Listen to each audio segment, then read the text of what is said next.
Whoa. Okay. Hey guys, Jeffrey here. As always, who else would you be expecting?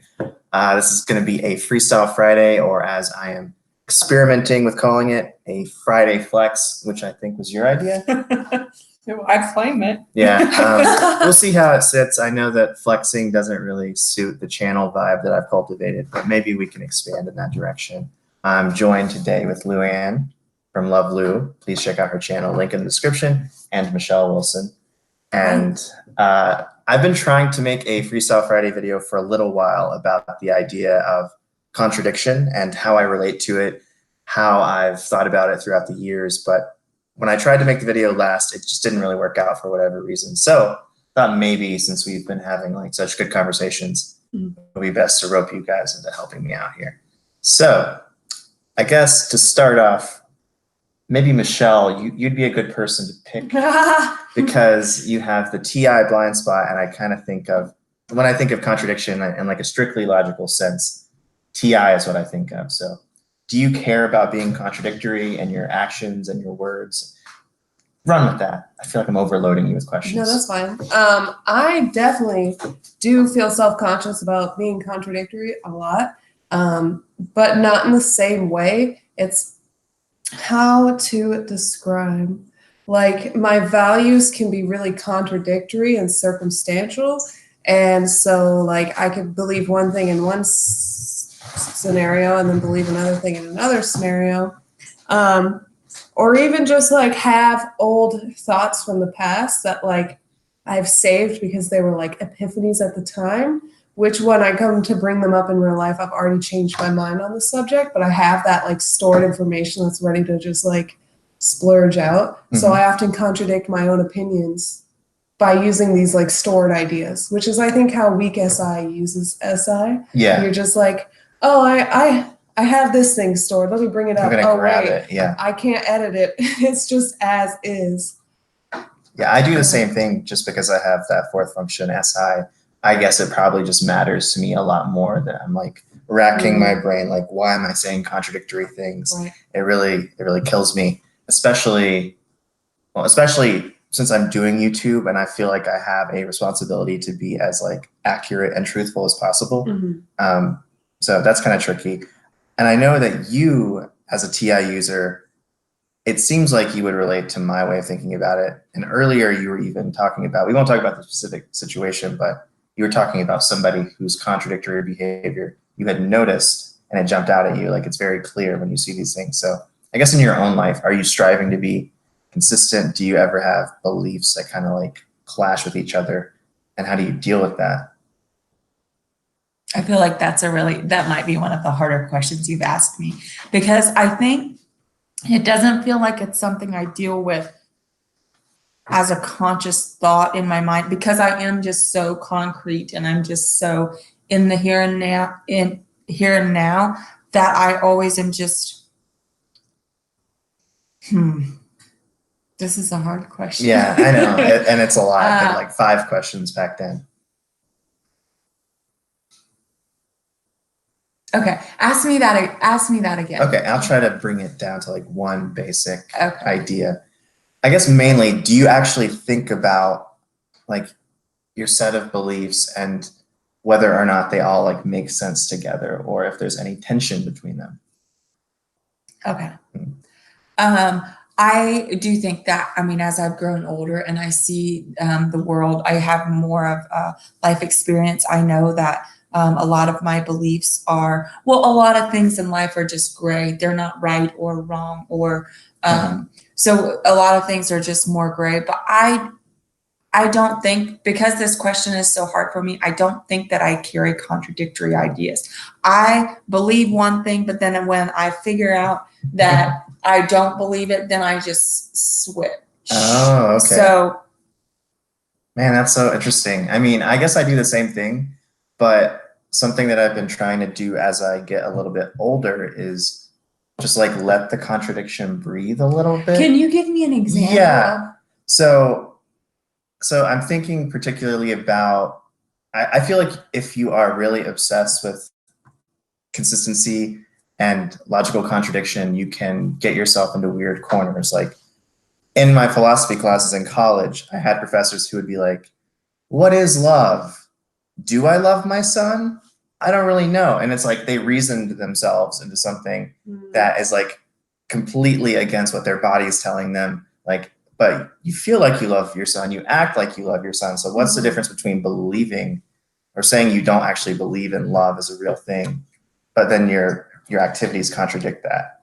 So does that clarify it a little bit? I think because you're so concrete, it's maybe a little different because you're not dealing with things like love, like lofty, like what is love? What does it mean to love? You just probably go out and love, right? I think so. I think you guys are talking about a topic that I just can't even really engage with a whole lot. Oh, no. Michelle? I feel like it's any. Yeah, it might be. I think it must be. Yeah, well, that's tricky. Well, thanks for joining me. I feel like this is going to kind of just evolve into a more casual conversation anyway. I just wanted something to get us grounded. Well, Michelle, I feel like you maybe, just based on what you just said about being able to like have a belief in this scenario and have a belief in this scenario, and they're not really, you don't think of them as being at odds. I think I'm trying to be more like you, where I can have like two beliefs where I'm like, well, if I really think about it, like, what does it mean to say that you love something? But then I can still go out and be with my friends and give them gifts and hug them. Right. And it's not like, it doesn't rack my brain as much as it used to. So it would be something that you would be thinking about all the time, like while you're in the moment, you'll be thinking, is this? Yeah, I'm always thinking about it. Yeah. What is it all, like, how does it all fit together as a puzzle? That sounds very TI. Yeah, it is very TI. But it might be like intuitive TI. Any TI. Yeah. Because I think that. So while you're with your friends, you're thinking, do I love them? Is this love? Is this what love feels like? Yeah. So you're exploring abstract ideas while you're in the moment with your friends and experiencing this feeling, and then it takes you. That is fascinating. It's hard to live with. Sounds hard. Yeah, and like I said, I'm trying to be more okay with there being that tension. Like these thoughts, just because something is a thought in your head doesn't mean it has to have that kind of like weight to it. You don't have to identify with all of your thoughts, which is a problem that I have. Where if it's something that I've thought, then it must be really important, it must be true, or I must at least see if I think it's true compared to everything else. To that. Okay, yeah, talk more about that. If I have a thought, then it has to have some meaning behind it. There must be some reason why I've thought this thought. I'm trying to find words because I think you probably focus more on finding words for these feelings, whereas I just kind of sit with them, deal with them. Yeah. But what does that look like? I think it's just like I go with what seems right in the moment. Like this one seems more right. This one seems more right. But if something seems more right, don't you ever wonder, okay, here's what the thing is. So you talked about the different scenarios.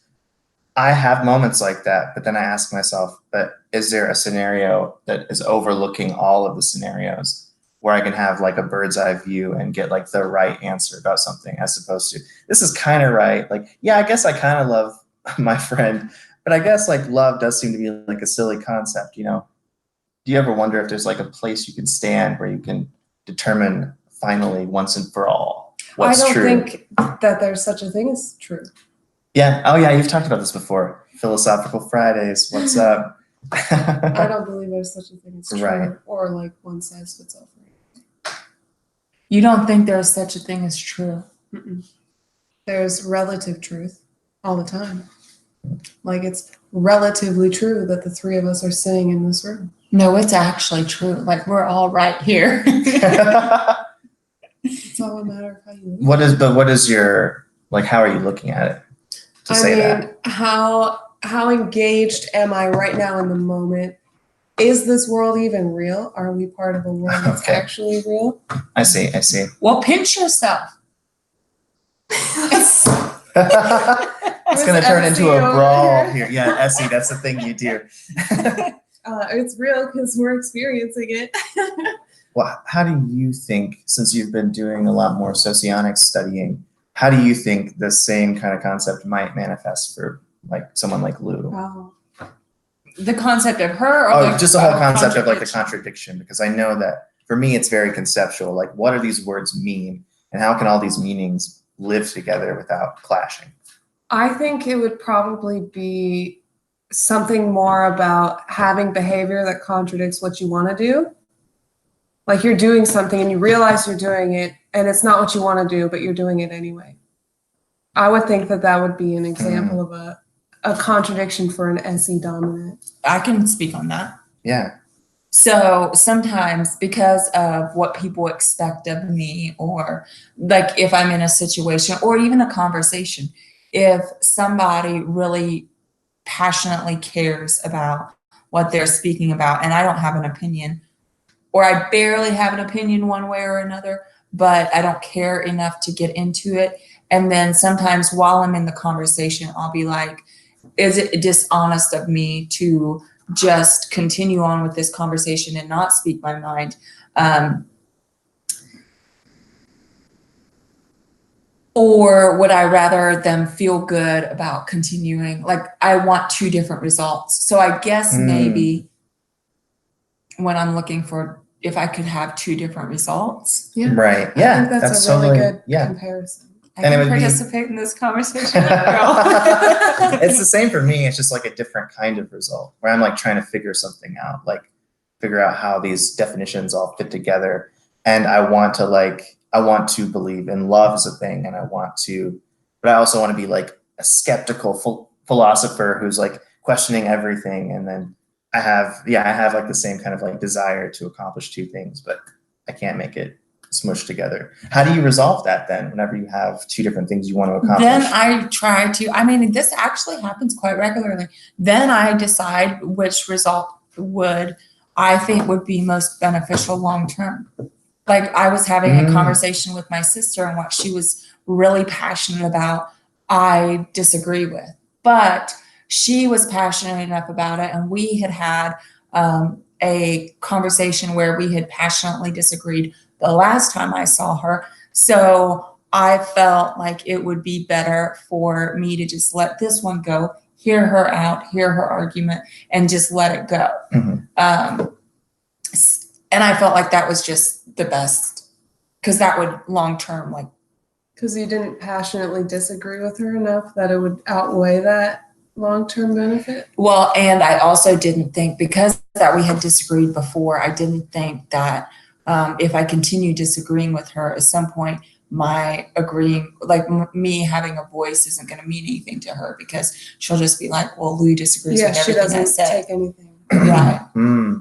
So you're like saving it up for the ones that really matter? Right. Right. Okay. Yeah. And so you're making that decision in the moment while you're acting. That's How long interesting. would you say you struggle with having both options hanging before you pick one? I bet you act on it pretty quickly, right? I'm just guessing. Yeah. Yeah, I mean, because it's right in the moment, so I have to decide, like when it comes back to my turn to respond to the conversation, I have to know what I'm doing. So it's like, yeah. So you guys don't do that? I can actually relate to that, especially, so there are times when, I think this is a good semi-concrete thing. There are times when I'm talking to somebody and they say something that I don't agree with, and I have this belief that if I disagree with something, I have to make my thoughts known. Yeah, I have to make my case. Otherwise, it looks like I'm agreeing with them, and I don't want anybody to think that I'm agreeing with something that I don't agree with.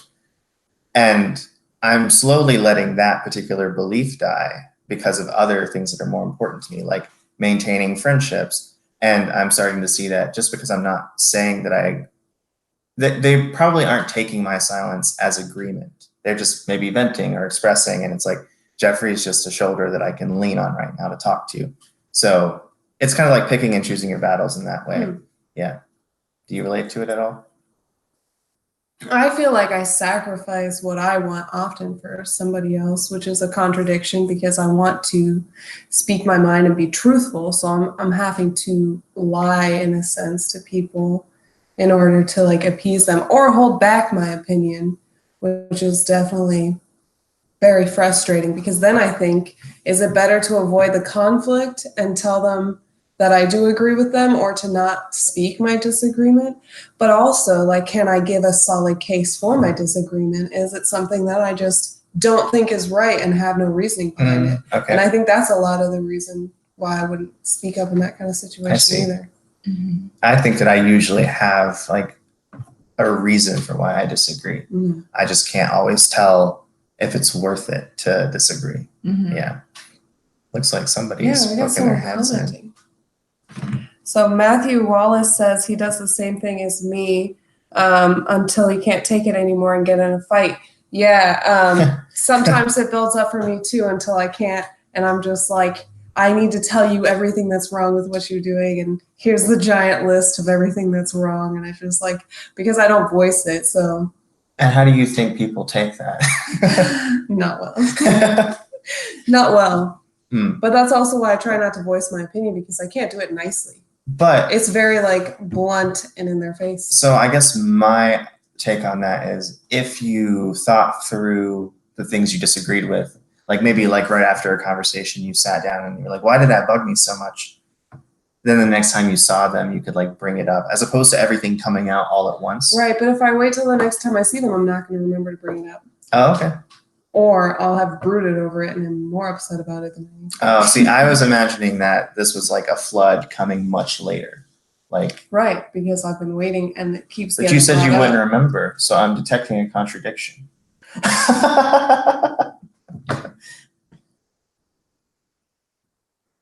Well, the next conversation that I have with them wouldn't necessarily bring up the same Right. subject. Yeah.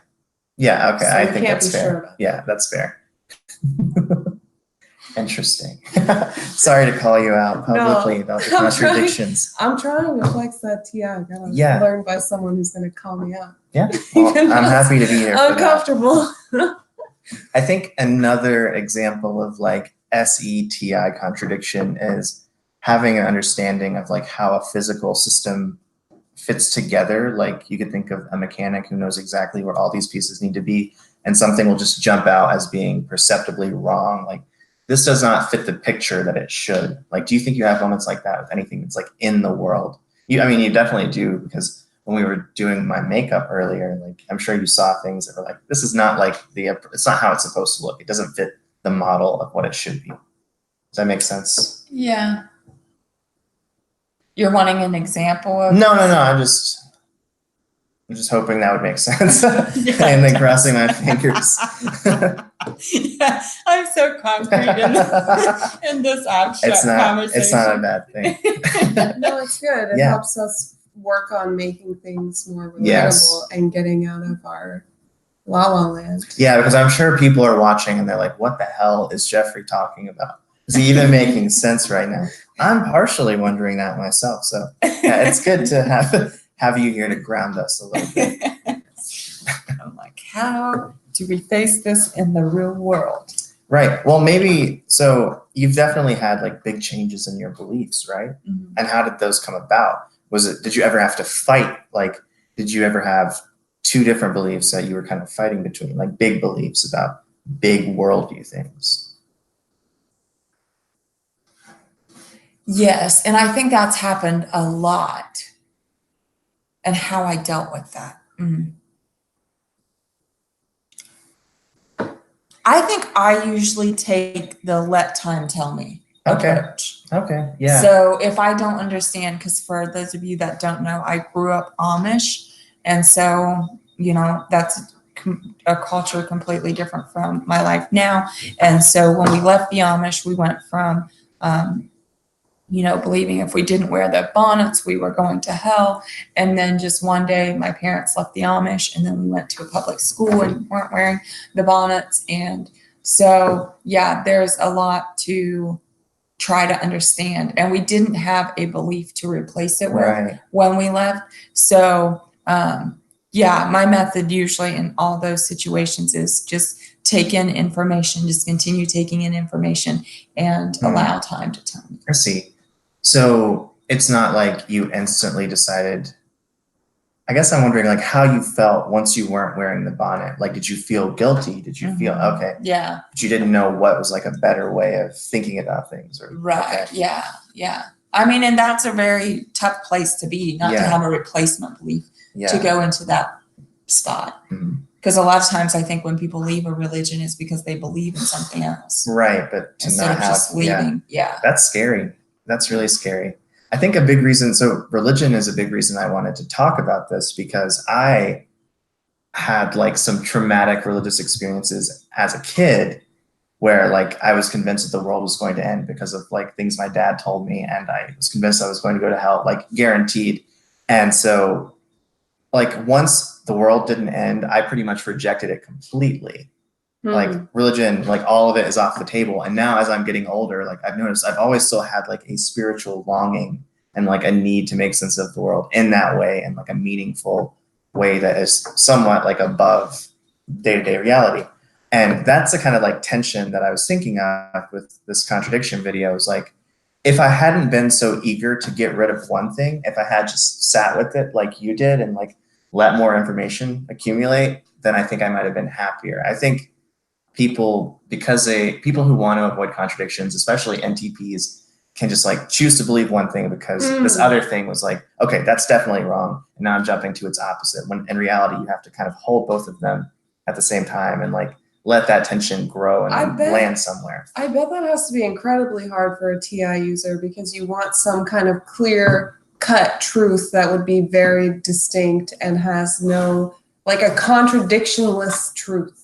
Yeah. Something I feel like you'd be constantly searching for. Yeah. Like ultimate truth for anything. Yeah. And so I can see definitely how younger TI users would just, if one's wrong, it's completely wrong. There's nothing wrong about, there's nothing right about it. And so anything related to that don't is look wrong. for the redeemable parts. Yeah. Wow. That's the big lesson for me is like always look for the parts that are true in something, and then maybe like fit that into my own worldview and make it make sense for me.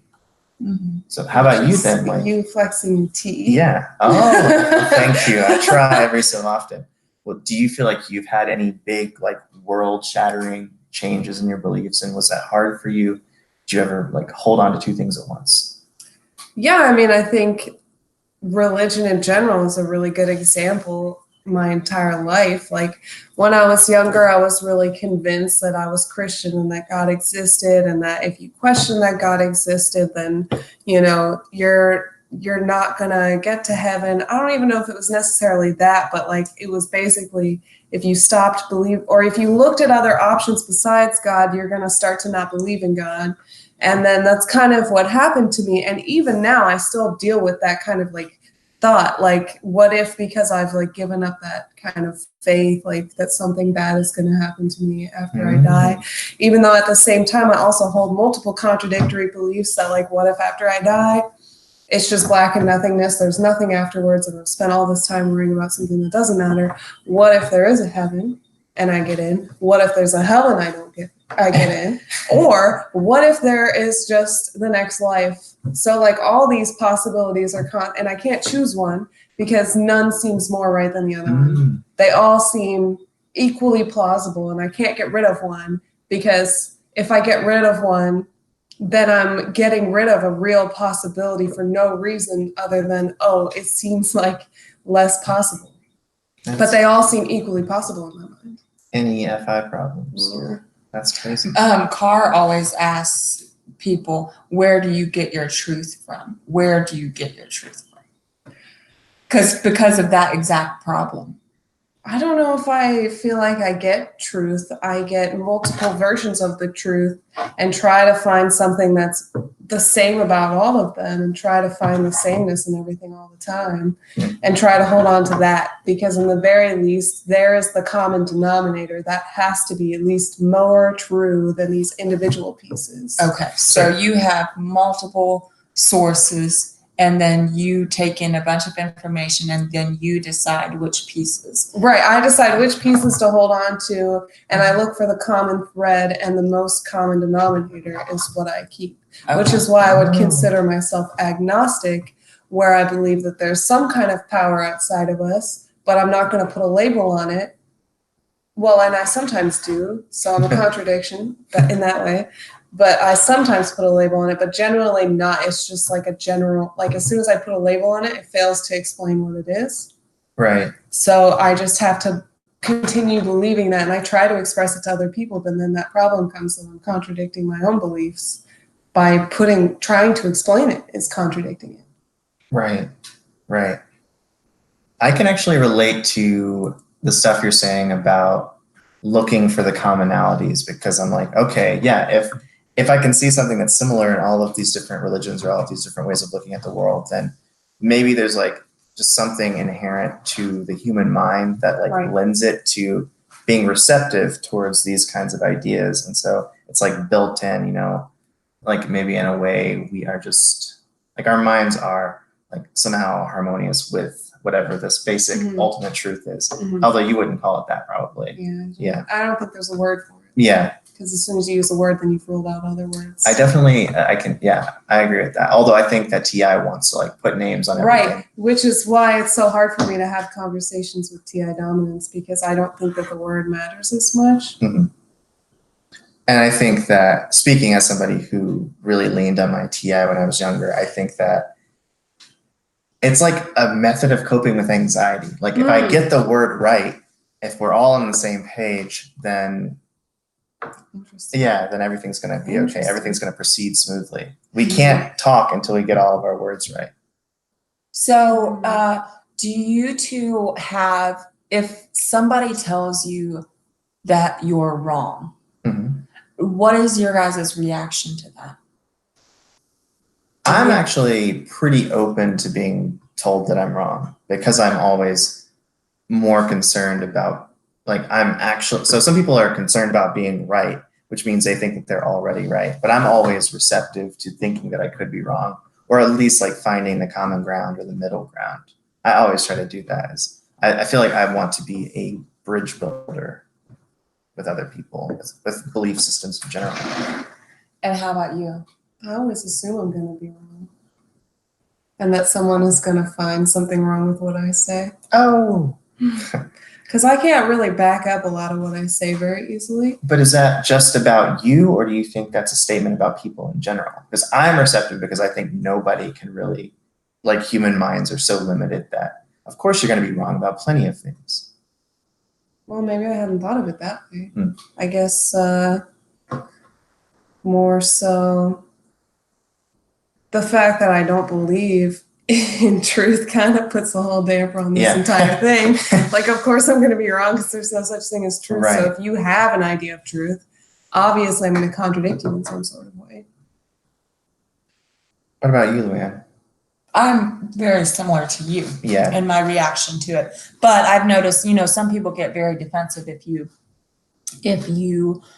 disagree with their ideas. So I was just wondering if that would be a TI versus FI thing, but it doesn't seem like it. Because well, I used to be more reactive to that kind of stuff. Yeah, I think I could see it being like a TI inferior thing, where you're insecure about your thinking and the way it all fits together. So if somebody calls you out on it, then you have like a feeling outburst, like, I can't believe you did this. Like, you made me think on the spot. Right. No ENFP likes having to be forced to come up with reasoning on the spot. Yeah. Well, I will sacrifice what I believe for if it's true. Like, if you tell me something that I think is true, because I do believe that there are truths. I believe we're right here. I have a good point about that, but we'll get there. So if you tell me something like that, I'm like, I feel thankful, because I would rather know the truth. So I really, if I could, I would. And do you feel like that's the case even with things like some people are like, I want to know the truth, but I'd rather not know if like my spouse has been cheating on me for so long. Like, some people believe in that blissful ignorance. So it's a little bit different of a concept or topic. But actually, I've known people like that. Yeah, and I'm always like, what? I would rather know and make peace with like, how I'm gonna tell me the truth. Right. Let me live a new life. Like, let me just move on and get it done with. Because you can't run from that kind of stuff forever. Right. Do you want to be like 90 years old and then finally have all of this, like this flood of stuff come out? Yeah.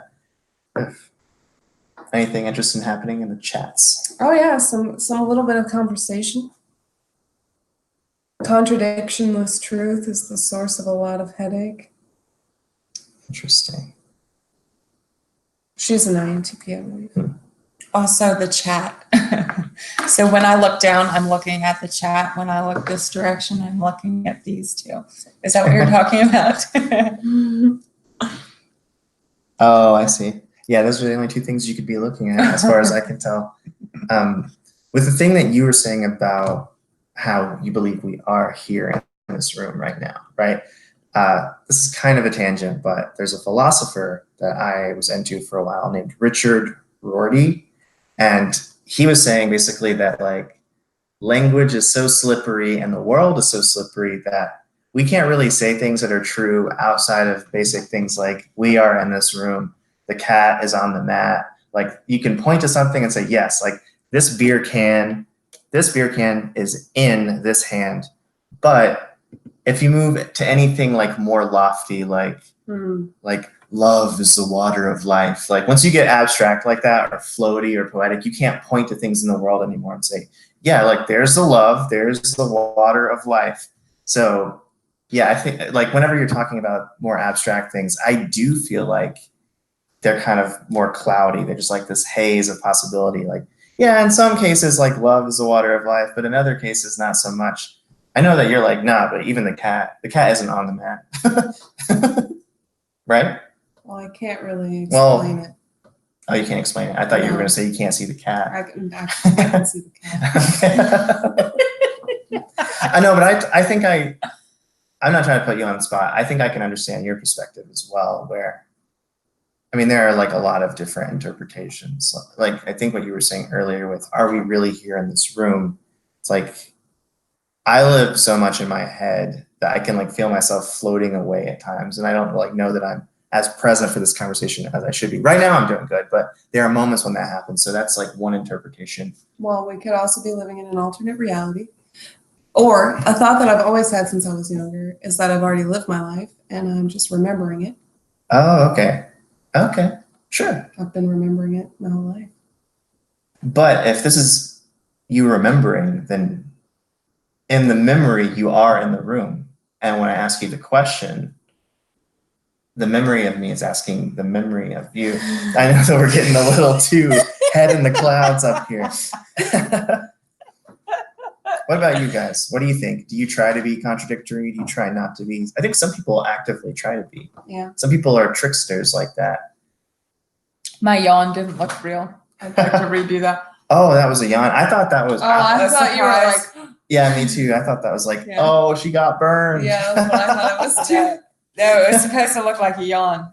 You guys. Red pill AF, exactly. You're right. Right. Or even if we are in the matrix, right? Like that's like one possible example, right? We're not living in reality, we're in the matrix. Yeah. But if we're in the matrix, we're still in the matrix right here, right now. In this room. Not necessarily. But what does this room mean if it doesn't mean Right. this part of the matrix? That's my question. So I don't want to, we just talked about putting ENFPs on the spot and I'm being a dick and doing it anyway. No, it's fair because it does sound like just BS if you just hear it. I can definitely see No, but see the thinking it's just BS and it's just a waste of time to even have those thoughts. Oh, I have a question for both of you. okay. So all these things that you're talking about right now, that doesn't wear you out? Are you tired? Should we go take a nap? Endless. Yeah, it doesn't really wear me out. I find it exciting, Yeah. energizing. Yeah. Yeah. But like It doesn't wear me out, but Okay. if I engaged in like, I made my mind travel along those paths, I would just get wore out real fast. I mean, I think after a while it does get kind of tiring. Yeah, like 9 years, 10 years. Yeah, after a while. You can talk to an ENTP for 9 hours and you're like, all right, maybe we should go to bed now. I got off because I was going to go talk to an ENFP Really? for 3 hours. That's funny. It's okay. I don't talk too much. I mostly listen. You're good at that. Mhm. Yeah. feel like I have to compliment you after the hard time. So I guess, Lou, what do you think of the thing that I said about like love being the water of life? Like, do you see how that could be like, that might be kind of true, might not be kind of true? Do you think there's a place for kind of true?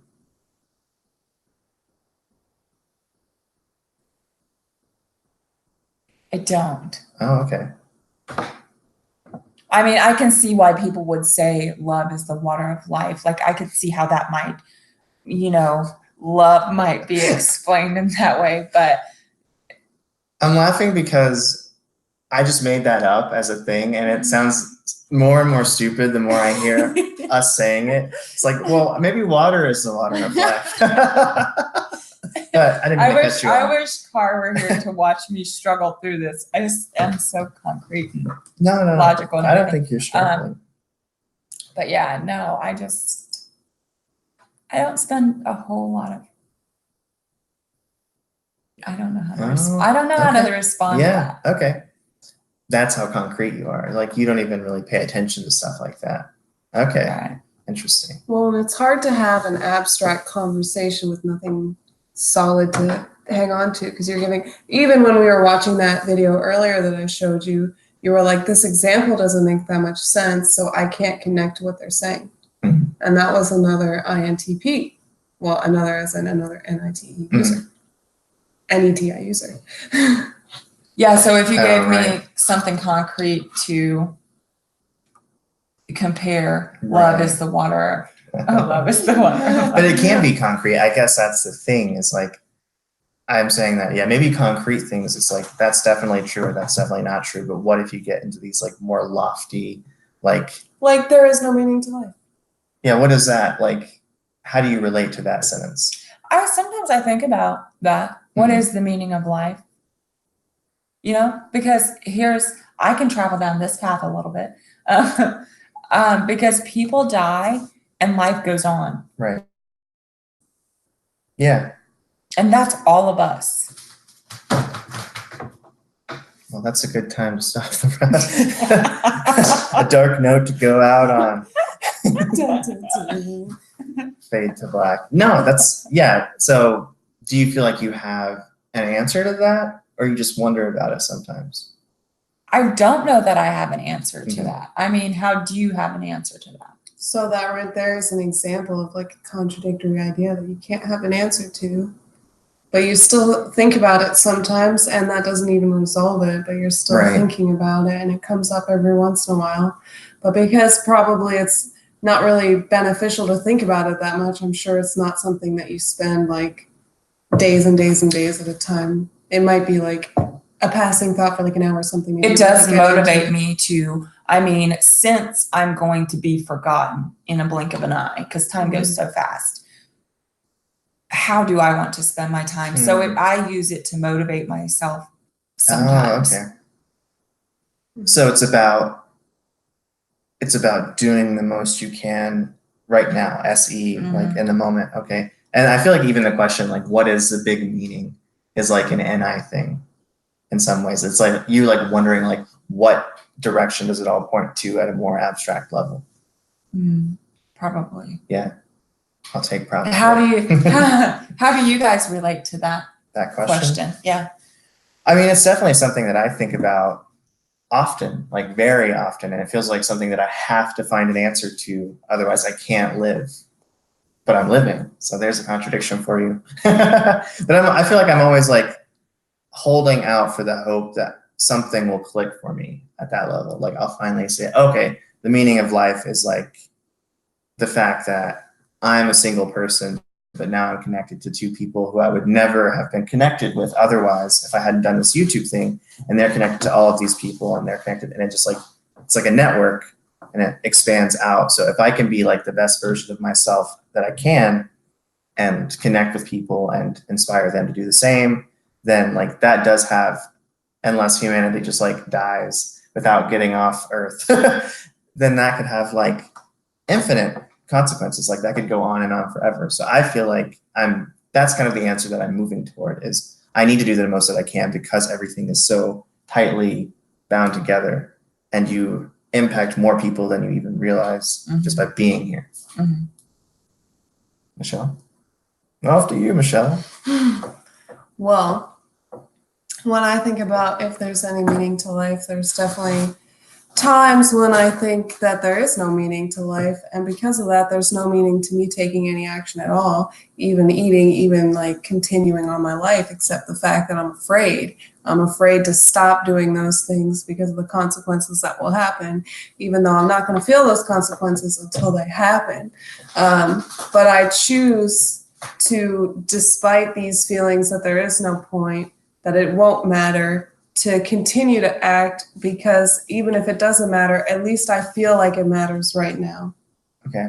At least it feels like I'm doing something of value or merit. And I'm feeling like I'm working towards something of value or merit. I see.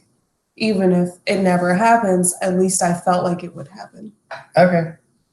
I think in my most depressed moments, here's an example of like in the quest to not be contradictory, you make a big mistake. So I've had questions about whether or not life is meaningful. And for me, it's like, oh, I very easily could just like stay in my bed and like act that belief out. So that's why it's like, because I don't want to be contradictory. If I tell myself there is no meaning, then I want to be consistent with that and just lie in bed and be nothing. But I guess that's why it's like so important for me to figure out that particular question or think about that particular question. And maybe that sheds a little bit of light on like the practical side of this whole topic, maybe. I don't know. Any cool chats? Well, It keeps flowing.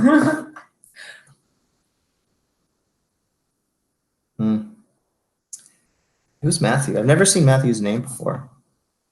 hey, Matthew. I know him from my comments. Yeah, he Hey, was in Matthew. our live stream yesterday. Oh, okay. Weren't you, Matthew? You were in there last night. I think I saw your name. You know what is interesting to me? When I was extremely depressed, I used to spend a lot of time in my head just thinking about all these things. So going along with what Matthew said, and he said cause of his lower NI. So that would make sense that would be another reason why probably maybe I'm hesitant to even travel down those thought processes. Because when I was so depressed, I used to think about that kind of stuff. Right. You've seen what it would do to you. Yeah. And how it would impact your motivation. Right. Because I'm not my best self when I'm in my head. Yeah. And I think I am my best self when I'm in my head. Probably NE users versus SE users. Well, I would say that most times that I think more nihilistically is because I am depressed. Yeah. That makes sense. And not content with what I'm doing. I think that's true for me too, but I think I convinced myself that this is the truth and I just happen to be depressed. And they're like, there's no correlation. I didn't think myself into being depressed, right? Maybe that's an FI thing. I want to attach the feeling to all these. Maybe. The words and stuff. Well. Who knows? Who knows? I think we may have covered all the ground that we can cover, but I wanted to thank you both for being so generous because I definitely made a live stream that played to my interests and my strengths. This was fun. And maybe kind of neglected. Okay. No, it was good. Okay, Yeah, it's good. really interesting to see how you guys both think. Yeah. Because it's so different from me. Yeah. Yeah, we're all really different. We're We're so so different. Yeah, and it really showed up in this conversation. I picked a tough one. Yeah, you did. Yeah. Well, thank you guys for all tuning in. Matthew, we're going to go to her channel next to do a live. So if you want to hang out with us over there. In T-minus 25 minutes. Yeah, we're going to take a little break for fixins. Yeah, gonna eat some food. And we'll be back. So hop over there and be sure to subscribe to their channels if you haven't already. Hands up to his if you haven't. Yeah, please. Bye, guys.